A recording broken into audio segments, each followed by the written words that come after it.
বিয়ের ৫ বছর পরেও আমার বাচ্চা হচ্ছিল না। এই জন্য আমার স্বামী, শ্বশুর, শাশুড়ি এবং স্বামীর সকল আত্মীয় স্বজন আমাকে আট কুকুর বলে গালি দিতে লাগল। তারা আমাকে বিভিন্নভাবে কুচিসম্পন্ন কথা বলত। এক পর্যায়ে আমার স্বামী আমাকে বলে দিলেই যে এবার যদি বাচ্চা না হয় তাহলে সে আমাকে রাখবে না, তালাক দিয়ে দেবে। তারপর বিষয়টা আমি আমার বাবার কাছে খুলে বলি, আর বাবা আমার মুখ থেকে এসব কথা শুনে একদিন রাতে বাচ্চা হওয়ার জন্য আমার সাথে যা করেছিল তা শুনলে বন্ধুরা তোমাদের মাথা ঘুরে যাবে। তাহলে চলুন বন্ধুরা গল্পটি শুরু করি। গল্পটি শুরু করার আগে বন্ধুরা তোমাদের নিকট আমার বিশেষ অনুরোধ, দয়া করে তোমরা আমার চ্যানেলটি সাবস্ক্রাইব করে আমাকে সাপোর্ট করবে। হ্যালো বন্ধুরা, আমি তোমা। বর্তমানে আমি প্রবাসে আছি। আমি বিদেশে একটি গার্মেন্টসে চাকরি করি। আমার জীবনে বন্ধুরা একটা ট্র্যাজেডি আছে, একটা হৃদয় বিদারক ঘটনা আছে। ঘটনাটি শুনলে হয়তো তোমার চোখের পানি ধরে রাখতে পারবে না। ঘটনাটি তখনকার সময়ে বন্ধুরা, যখন আমার বয়স 14 কি 15 হবে। আমি বাংলাদেশের একজন মেয়ে। আমি আমার পরিবারের সাথে বড় হয়েছি, কিন্তু আমার বয়স যখন 8 কিংবা 9 হবে তখন আমার মা মারা যায়। আমি পরিবারে শুধু একমাত্র মেয়ে ছিলাম, আর আমার এক ভাই ছিল। সেও খুব একটা ভাল ছিল না।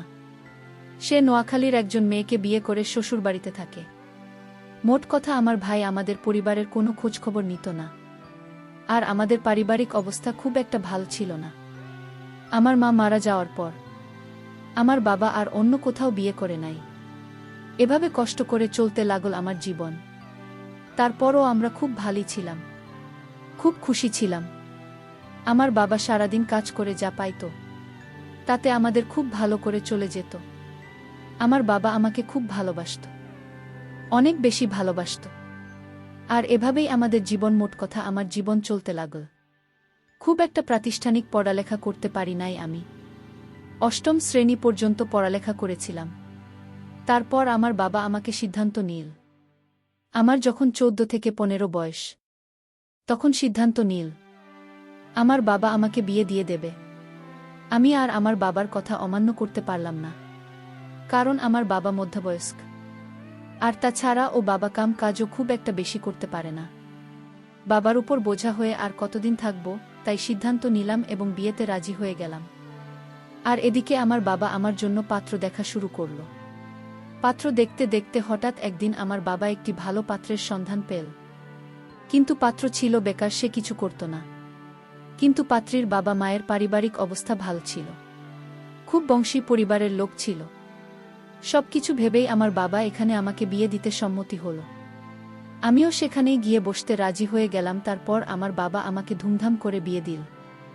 বিয়ে দেওয়ার পর বিয়ের প্রথম রাতে যখন আমার স্বামী আমার কাছে আসলো, তখন আমার কাছে কেমন জানি মনে হলো নেশা করে, নেশাকর ভাব।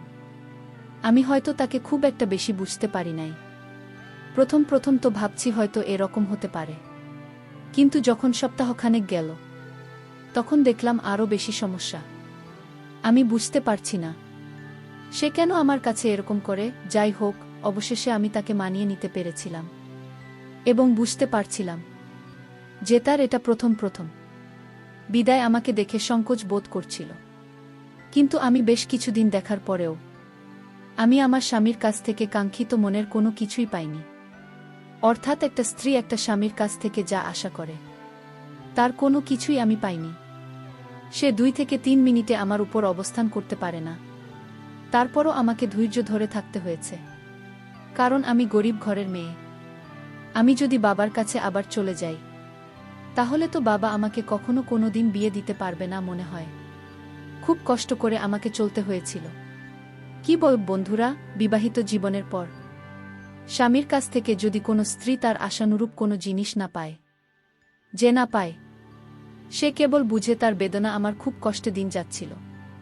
এভাবে চলতে চলতেই আমার বিয়ের প্রায় 5টি বছর পেরিয়ে গেল। আজ পর্যন্ত আমি কোনো সন্তানের মুখ দেখতে পারলাম না। সকলের কাছে আমি একটা আপনারই হয়ে গেলাম। সবাই আমাকে আটকে বলে গালি দেয়। আমি তখন হিংসায় চলে গেলাম। কাউকে বোঝাতে পারলাম না যে সমস্যাটা আমার না স্বামীর। এমতাবস্থায় আমার স্বামীও আমার শ্বশুর শাশুড়ির দিকে তালে তাল দিতে লাগল। আমার স্বামীও আমার প্রতি নেগেটিভ হতে লাগল। সে ভাবল হয়তো আমার সমস্যা। আমার স্বামীর সব কিছু জেনেও না জানার ভান করছে। আমার স্বামী তো খুব ভালো করেই জানত সমস্যা টাকার। তারপরও সেই দোষ আমার উপর চাপিয়ে দেওয়ার চেষ্টা করতে লাগল। ভীষণ বিপদে পড়ে গেলাম আমি। কি করব তখন বুঝতে পারছিলাম না। মন চাইছে এই মুহূর্তে পৃথিবীর সবচেয়ে বড় অন্যায়টাই আমি করে ফেলি, কিন্তু কিভাবে করব মাথায় কোনো কিছু ঢুকছে না। অবশেষে আমি বাবার কাছে সবকিছু খুলে বলতে বাধ্য হলাম। বাবা আমার সব কিছু শুনে কিছুক্ষণ চুপ করে রইল। চুপ করে থাকার পর বাবা মাকে সান্ত্বনা দেওয়ার চেষ্টা করল যতটুকু পারে। তারপর বাবা মাকে বলল, মা, তো মা, তুই কোনো চিন্তা করিস না, একটা না একটা ব্যবস্থা হবে। আমি একটা না একটা ব্যবস্থা করবই। তোকে নিয়ে আমি ডাক্তারের কাছে যাব, অনেক বড় ডাক্তারের কাছে যাব, কিন্তু তারপরও আমি সর্বশেষ চেষ্টা করে দেব। তারপর বাবা আমাকে বলল, মায়ের সন্তান তো আল্লাহ পাকের দান। আল্লাহ যাকে যখন মন চায় তাকে সন্তান দেয়, আবার যখন মন চায় তখন তার কাছ থেকে সন্তান কেড়ে নেয়। আর এই দোষ কোনো মানুষের উপর চাপিয়ে দেওয়া উচিত না। আমার স্বামীর সাথে আমার সবকিছু ঠিকঠাকভাবে চলছিল, কিন্তু আমার কোনো সন্তান হচ্ছিল না। যদিও সে ক্ষেত্রে আমার কোনো দোষ নেই, তারপরও আমাকে দোষারোপ করা হচ্ছিল, যার কারণে আমার সংসারটা প্রায় ভেঙে ভেঙে যাচ্ছিল। এমন অবস্থায় আমি কি করব আমি কিছুই বুঝতে পারছিলাম না। শুধু ভেবে ভেবে চিন্তা করছিলাম। চিন্তা করতে করতে আমি আমার বাবার সাথে কখন যে ঘুমিয়ে পড়লাম তা আমি নিজে বলতে পারলাম না। রাত যখন 2টা কি 3টা বাজে, তখন আমি অনুভব করলাম ঘুমের মধ্যেই হয়তো কেউ আমার সাথে কোনো কিছু করার চেষ্টা করছে। আমি লাইটটা অন করার সাথে সাথেই দেখলাম আমার বাবা কি এমন অদ্ভুত অবস্থায় আমার উপর নিয়ন্ত্রণ করার চেষ্টা করছে। আমি বললাম, বাবা, আপনি ঠিক আছেন তো? বাবা বলল যে আমি ঠিক আছি। তাহলে আপনি আমার সাথে এরকম বলল, শোনো মা, তুমি কোনো চিন্তা করো না। যে কারণে তোমার সংসার ভেঙে যাওয়ার অবস্থা হয়েছে, আজকে আমি তোমাকে সংসার টিকার জন্য সেই কাজটাই করব। আমি বাবার মুখ থেকে এরকম ধরনের কথা শুনে অবাক হয়ে রইলাম আর বললাম, বাবা, আমি তোমার মেয়ে। তারপর আমার বাবা বলল, আরে তোর সংসার ঠেকানোর জন্য আমাকে যে এই কাজটা তো করতেই হবে। আমি বললাম, বাবা, তুমি আমাকে এত ভালোবাস। বাবা বলল, মারে, যে করেই হোক আমার তো সংসার টিকাতে হবে। আমি তো সুখ এবং তোর মুখে হাসি দেখতে চাই, আমি তোর শান্তি দেখতে চাই। তারপর আমি ভাবলাম, যে কারণে মানুষের কাছে আমি অপমানিত হয়েছি এবং কি নিজের স্বামীর কাছে অপমানিত হয়েছি, শ্বশুর শাশুড়ি সহ প্রত্যেকটা মানুষ আমাকে বিভিন্নভাবে ইঙ্গিত করে কথা বলছে, যদিও সে ক্ষেত্রে আমার কোনো দোষ নেই। মনের ভিতরে অনেক জিত আর মনের ভিতরে অনেক রাগ হয়েছে তখন। তারপর সেদিন বাবার সাথে আমি সেই নিষিদ্ধ সম্পর্কটা করতে রাজি হয়ে গেলাম। 2টি চোখের মধ্যে কেবলমাত্র সন্তানের নেশা। একটি সন্তানের জন্য তখন আমি প্রায় উন্মাদ হয়ে গিয়েছিলাম। যে করে হোক আমি একটি সন্তান চাই, তাহলে আমার সংসার, আমার পরিবার টিকে যাবে। তারপর আমি আর বাবাকে বাধা দেওয়ার চেষ্টা করলাম না। মনের সমস্ত ক্ষুধা বাবাকে দিয়ে মেটানোর চেষ্টা করলাম এবং সেই সাথে আমি একটি বাচ্চা পাব। তখন কি স্বামী আর কে বাবা, এই সমস্ত কিছু মাথা থেকে ভুলে গেলাম। মেতে উঠলাম নিষিদ্ধ কোনো এক লীলায়, যে লীলা পৃথিবীর সমস্ত আইন বহির্ভূত। প্রথম যখন বাবা আমার সাথে প্রস্তুত নিচ্ছিলেন, তখন আমার মনে হলো আমার জীবনে প্রথম আমি কোনো এক নিষিদ্ধ লীলায় যাচ্ছি। কিন্তু আমি যখন প্রথম বাবার এমন প্রস্তুত অবস্থায় বাবার দিকে তাকালাম, তখন যা দেখতে পেলাম তা দেখে তো আমার দম বন্ধ হয়ে যাওয়ার মতো অবস্থা হলো। আর মনে মনে ভাবলাম, এটা দেখতে যে ভয়ঙ্কর, ওটা দিয়ে কাজ করলে না জানি আমার কি অবস্থা হয়। তারপরেও ভাবলাম না, আমার সন্তান প্রয়োজন। যদিও আমার বাবার বয়স প্রায় 50-এর মধ্যে, তারপরেও যে এত স্ট্রং আর এত শক্তিশালী তা আমার নিজের চোখকে বিশ্বাস করাতে পারেন। মনে মনে ভাবলাম, বাবা এতদিন কিভাবে একা একা রইল। এত পাওয়ার থাকার পরেও বাবা কোনো বিয়ে করে নাই। আজকে আমি আমার বিবাহিত জীবনে 5 বছরে যা পাই না, তা আমি আমার বাবার কাছ থেকে উসুল করব। তখন কি স্বামী আর কে, বাবা মাথার মধ্যেই সব কিছু নেই। যাই হোক, বাবা যখন আমার উপর পরিপূর্ণ নিয়ন্ত্রণ নিল, আমার কাছে মনে হলো যেন বিদেশিদের মতো অবস্থা।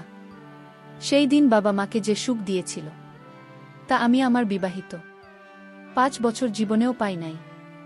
অকর্মা দেবীর কাছে বাবা আমাকে বিয়ে দিয়েছে। বাবার আদর পেয়ে আমার কাছে প্রথম দিনেই মনে হলো যেন আমার কাজ হয়ে যাবে। এইভাবে বাবার সাথে আমার 10 দিন হয়েছিল।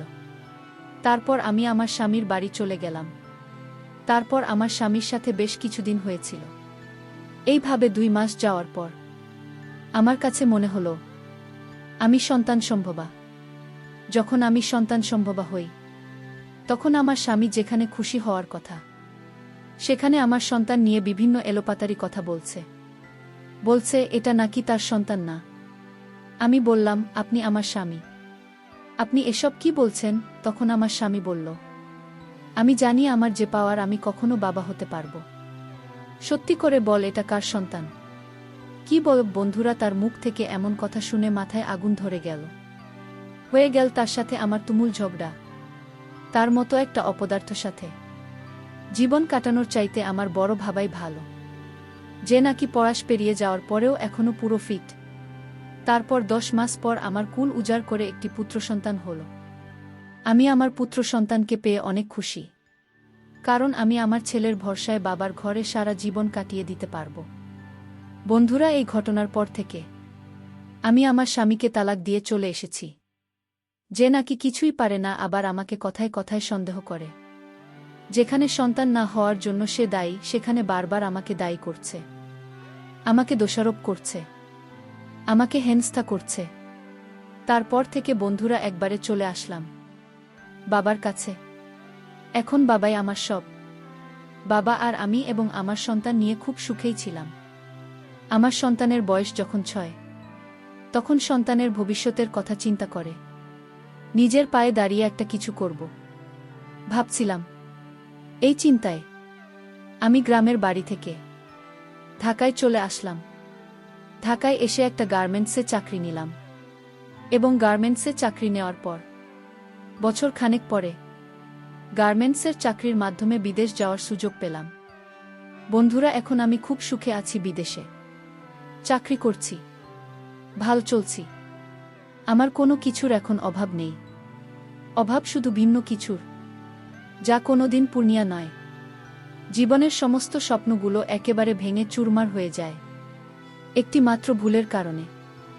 বন্ধুরা, পরিশেষে আমি তোমাদেরকে বলবো, জীবনের সিদ্ধান্ত নেওয়ার ক্ষেত্রে তোমরা নিজেরাই ডিসাইড করবে, কারণ জীবন তোমাদের সিদ্ধান্ত তোমাদেরকে নিতে হবে। আর বিয়ের সাজের ব্যাপার হলে তো আরও ভিন্ন ব্যাপার। আর মেয়েদেরকে বলব, যাদের এখনো বিয়ে হয়নি, তোমরা কখনো বেকার ছেলেকে বিয়ে করবে না। পরিবারের অনেক কিছু থাকলেও সম্মানিত অভিভাবকদেরকে বলবো, কর্মগুণ দেখে ছেলে মেয়েদের সম্বন্ধ দেওয়াই উত্তম। বন্ধুরা, আজকে এই পর্যন্তই। আবারও আসব তোমাদের মধ্যে নতুন কোনো ভিডিও নিয়ে। ভিডিওটি যদি তোমাদের ভালো লাগে তাহলে একটি লাইক দাও। প্রতিদিন আমি তোমাদেরকে একটা করে নতুন গল্প উপহার দিব, তাই তোমাদেরকে অনুরোধ করে বলছি, তোমরা যদি এরকম ধরনের ইন্টারেস্টিং গল্প পেতে চাও তাহলে দয়া করে আমার চ্যানেলটি সাবস্ক্রাইব করো। পরিশেষে তোমাদের সকলের সুস্বাস্থ্য কামনা করি। ভিডিওটি দেখার জন্য তোমাদের সকলকে